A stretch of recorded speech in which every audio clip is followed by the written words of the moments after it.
Baik, kembali lagi bersama Bitok Banjarmasin Bos Bicara Apa Saja. Masih menyambung perbincangan mengenai persiapan Kalsel dalam rangka keberangkatan haji.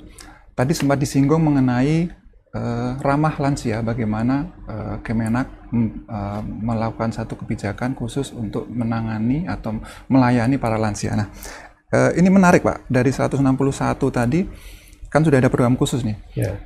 Kalau boleh tahu, ada nggak standar kesehatan, maunya nggak boleh darah tingginya, nggak boleh tes jantungnya, atau yang kedua berapa sih umur tertua kalau boleh tahu Pak yang dari Kalimantan Selatan ini Pak? Informasi yang kita dapat sementara untuk di Kalimantan Selatan itu yang tertua itu 90 lebih, tidak sampai 100 gitu. Saya masih belum dapat untuk kabupaten kotanya gitu. Nanti kita lengkapi, nanti kita umumkan. Jadi posisi ini Kalsel ini ya paling rata-rata ya di 90 ke bawah begitu sampai 65 begitu. Jadi ini saya tidak melihat ya provinsi lain, tapi informasi ada yang lebih 100 gitu. Provinsi lain begitu. Tapi untuk Kalsel hanya 90-an begitu. Dan ini menjadi apa yang saya sampaikan tadi, bahwa Kementerian Agama dengan kebijakan Pak Gus Yakut Holil Qomas, Bapak Menteri, jadi lansia ini menjadi prioritas kita untuk dilayani dari awal.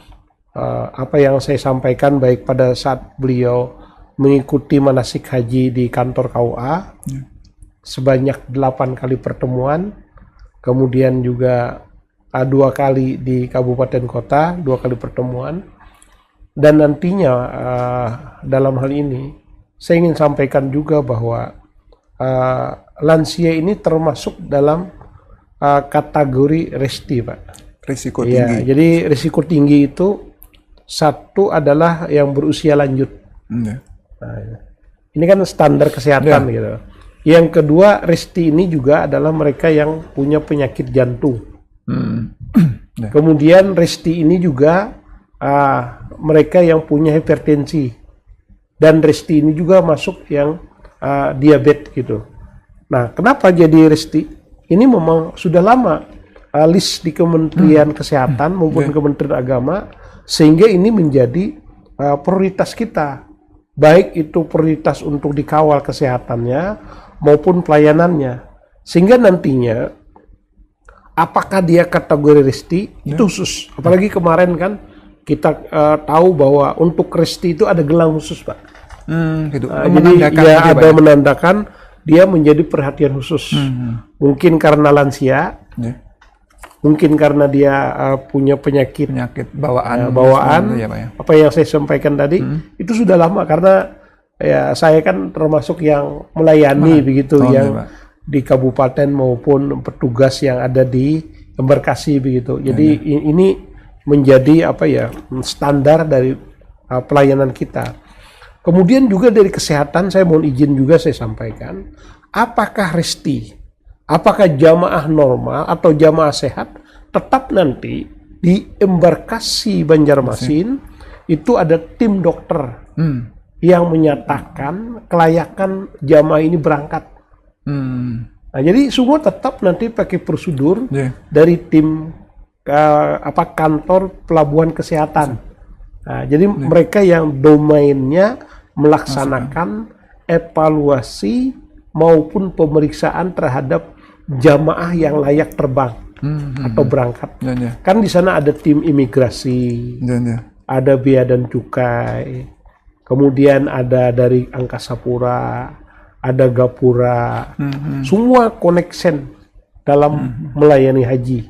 Nah, jadi Kementerian Agama bagian dari pelayanan itu.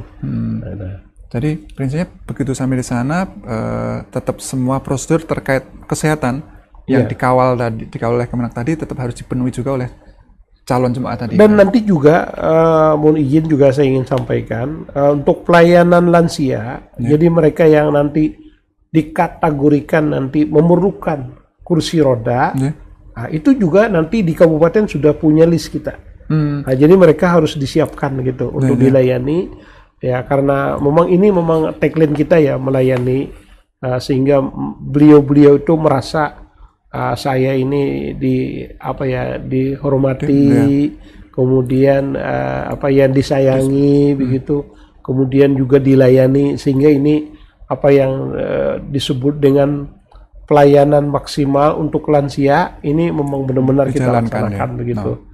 Nah, jadi dari kantor urusan agama sudah punya data kita, kemudian di kabupaten kota sudah kita layani sampai nanti keberangkatan dari kabupaten kota ke embarkasi Banjarmasin. Nah di sini kan memerlukan pada saat di embarkasi Banjarmasin itu kan semua jamaah calon haji mereka dicek ulang dari kesehatannya dan lainnya. Sehingga ini memerlukan perhatian khusus untuk yang lansia begitu. Termasuk yang Risti itu, Pak. Risti tadi ya.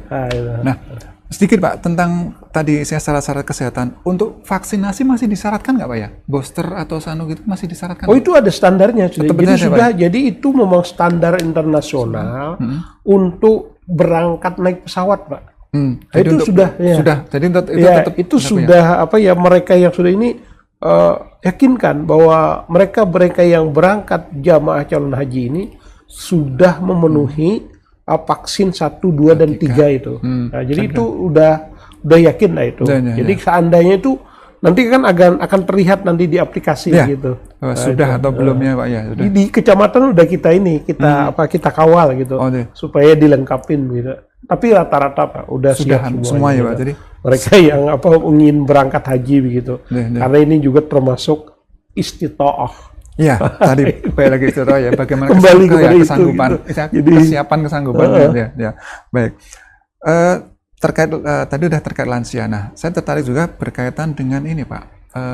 Kalau nggak salah kan juga ada haji khusus ya Pak ya. Oh iya. Nah, haji khusus ini sebenarnya bagaimana sih Pak mekanisme pemberangkatan dan koordinasi dengan Kemenaknya sendiri seperti apa Pak?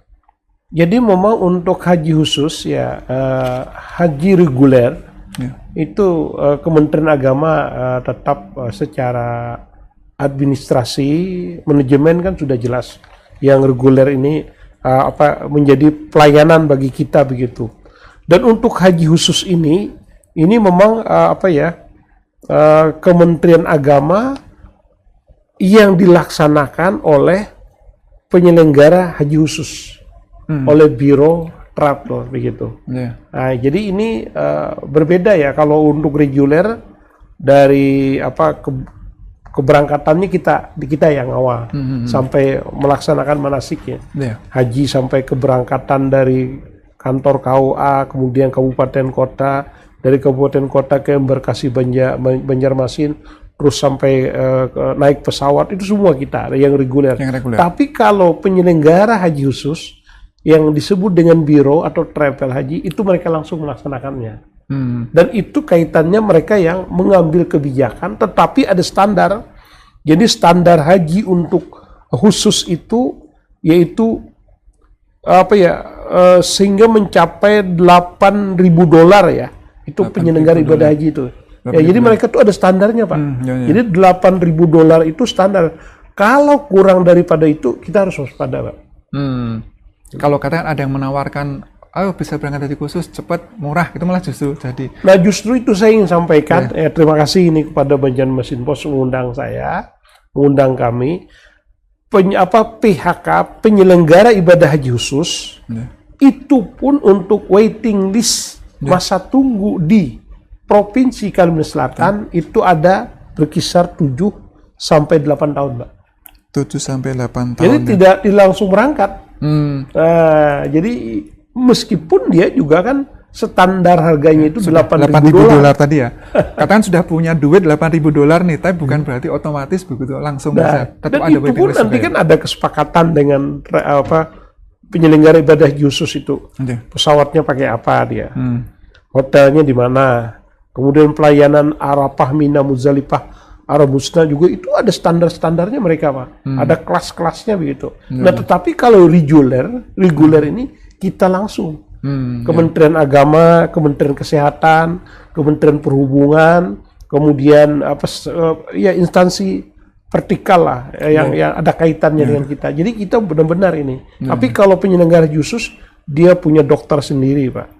Dia punya transportasi tersendiri, akomodasi tersendiri, catering tersendiri. Nah, jadi memang standarnya mereka memang kelas begitu.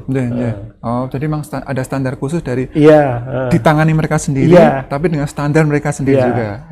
Tapi untuk kuotanya segala macam ada dilaporkan nggak, Pak? Umumnya kuota. Itu untuk kota itu ada khusus. Pak. Jadi itu untuk haji khusus itu sudah berada di Ditjen PHU. Oh, di nasional. Ya, jadi secara di pusat itu ada datanya gitu.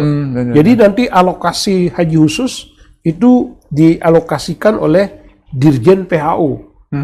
Direktorat Jenderal Penyelenggaraan Haji dan Umrah Jakarta.